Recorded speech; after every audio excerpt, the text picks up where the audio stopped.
There I am. Got to get Carol. Bam. There's Greg. Boom. And who's that? Oh, Michelle. Gotcha. There you are. Get off got to get Match. What show to film?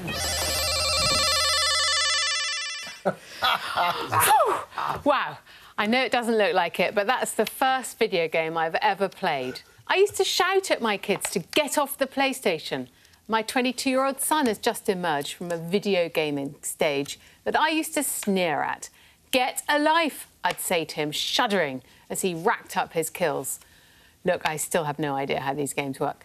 But was I wrong all along? Just look at 15-year-old Jaden Ashman, the Essex schoolboy who's been making headlines after he and his teammate came second in the Fortnite World Cup video gaming tournament, winning a whopping £1.8 million between them.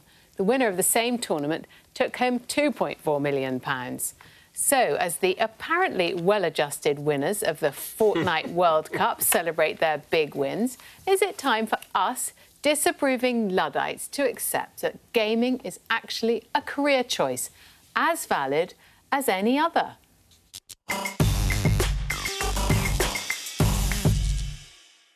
Well, if they all have to wear onesies like that, then, Rachel, no. It's my son's camo onesie. Well, I tell you what, I agree. So I actually agree with you. I think actually that we, actually back to the theme I mentioned in my debate, that actually we sneer at younger generations and the way they do things differently. But if you look at where a lot of money's being made these days, one child in America made $22 million on YouTube. You've got YouTubers making money, gamers making money, and actually the truth is, it's not really for me about the money. Why I think you're right is beyond the money, actually. If you look at a video game, I mean, they contribute billions to the economy economically overall, but if you look at video games, they require a serious level of skill to make. The coding involved, the design involved, the narrative and storytelling involved, then matching it to the music. It's like you're making an interactive But as you're a parent, movie. though, do you want your kids on them for days on end? Well, I used to be on. So I'm of the generation when we actually kicked all this off with Street Fighter 2,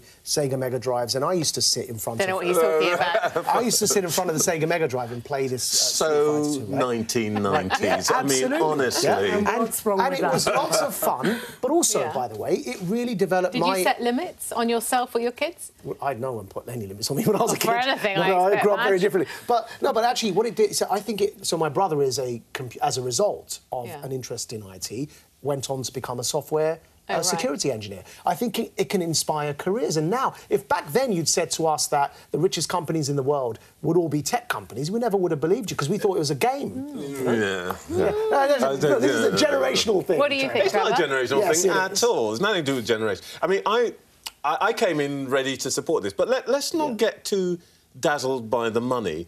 I think we need to remember, what are they doing for this? I mean, let's compare the winner. Let's look at the comparison of that prize money with other sports competitions. There you go. The Fortnite champion got 2.4 million.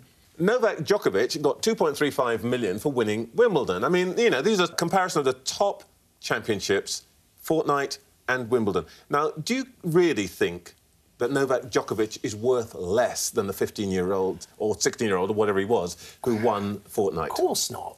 Quite a bizarre comparison. Yeah. Well, you guys are saying you should value this because look at the money they're making. I think we just we're saying it's like a valid career choice because, you know, you want to earn money throughout your career and this has turned out to be a bit of a Klondike Let's listen to the economy. guy, and I know, Michelle, you want to say something. Let's listen to the guy that won the money. I'm still kind of like wrapping it around my head how much money I've won, but it truly make it easier on like my mum and all my family. Like it'd just be easier and like a lot less stress and everything. Me and my mum have had like a few tensions between like my gaming and stuff. Like she's been a bit worried about the amount of hours that I've been playing on it, thinking that like I'm just sitting in my room wasting my time and everything.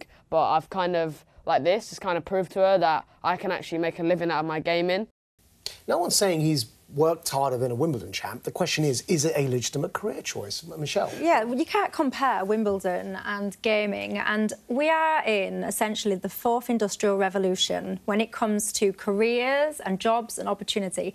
We keep talking all the time about job losses relating to Brexit, but no one seems to be focusing on job losses relating to automation and this new wave of careers and jobs that we don't even know yet that will exist in the future. So there is a difference between a casual gamer, there is a difference between someone with almost a gaming addiction and what they call, don't laugh, it's not my terminology, but an e-athlete. Not my terminology, I have to say. E-athlete, yeah. Do they wear that?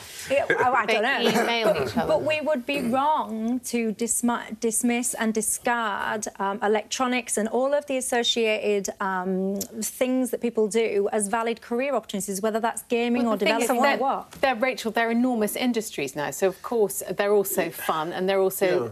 children are attracted to them, so this is a huge growth economy. But I think one of the problems with this, and a few people have said that the prize money really was too high or they should have put an age limit. But one of the things that comes up with that is that it's now given kids the excuse to say to their parents, you see, I should be playing on my game for 8 to 10 hours a day. And not everybody will become addicted, but addiction is a problem. It is a recognised in an industry that is set up very much like gambling in terms of reward, in terms of the reward system it uses. And just looking at Jamie Callis, who is a gaming addict, and what he says, in the school holidays, I would play for between 12 and 16 hours a day. I would sleep, eat and play, that was all. I sat through lessons at school in a zombie state and ended up not even applying to university because I knew they wouldn't take me. But the psychological effects were the worst. My communication skills were affected so badly, I didn't even know how to hold a conversation.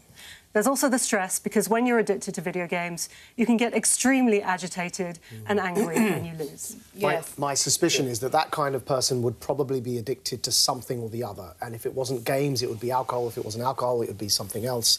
And these are addictive personalities, and addiction is its disease, its own disease, and it finds an outlet. Whether it's in gaming, whether it's in gambling, whether it's in alcohol. But these games, like gambling, do suck you in. But let's hear, in defence of gaming, it's sort of eat, sleep, play, repeat, as it were, pattern of it, from Jayan Lopez, who's the founder of Black Girl Games. It's great for creating things. I think there's so many... It's great for de-stressing. That's why I personally use it, to de-stress from the world. So I think that gaming has these facets of how it can benefit your health and your well-being, but no one's really exploring it too much because we're stuck on the kind of negative side of gaming. I'm going to be honest, and which is this. As a parent, I genuinely think that I don't want to see my kids sitting 12 to 14 hours a day. And Jayden, good on Jayden for winning all that money, but I'd like him to stop saying like all the time. And the truth is, the chances of your kid getting the 2.4 million are almost zero. It's not about the money, guys. It's about the inspiration. Let us not sell them something that they'll never get.